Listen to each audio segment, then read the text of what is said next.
Vito in Erlanger, Kentucky. Great to have you on the EIB network. Hello. Rush, thank you very much for taking my call. I've got to tell you that I'm a former Democrat who became a Republican. I've been listening to you since the 80s. I am not and never was a Clinton supporter, but I also felt betrayed by the Bushes for not standing up for what he believed in and what he represented. What I want in the White House is class. I want a class act. I don't want to hear vulgar talk. I don't want to hear anything that can be portrayed as vulgar talk. I don't want to be degrading people. I want some more civility in my politics. I just can't tolerate that kind of activity, and I really wish that Mr. Trump wouldn't do that. You know, it's indicative of, is it not? I mean, look at the juxtaposition, the comparison. I made it yesterday in the pregame ceremonies at the Super Bowl and the halftime show. The pregame ceremonies are America on parade, patriotism more than you've ever seen. It is celebratory. It is the epitome of decency and goodness. It's the military. It's the jets flying by. It's the national anthem, always sung with respect.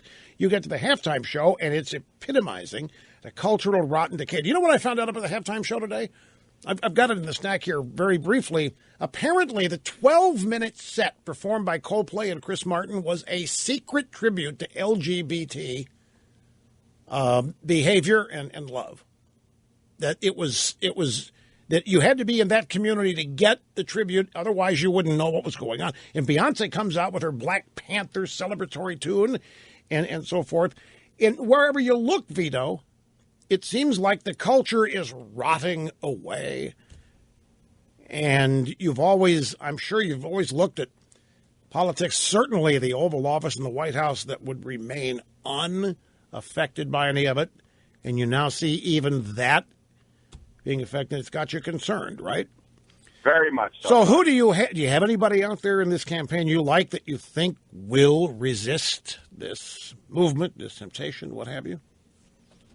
Well, the guy who seems to have the most experience with what my primary issue would be, which is the Supreme Court nominees, is Ted Cruz. But honestly, I could be persuaded to support several of them because for me, right now, the Democratic Party is a socialist party, a socialist movement, and I've been working my whole life and paying my taxes my whole life in an honest and fair, decent way, and I really do not want to see us continue along the path that we're on. I wholeheartedly agree.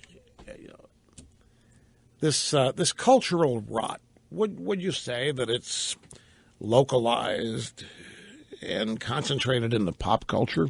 And if you would agree with that, well, who runs that? Who are the arbiters of taste today in our politics and in our pop culture? And I'll give you a quick hint. It's not the Republicans, gang, or the conservatives.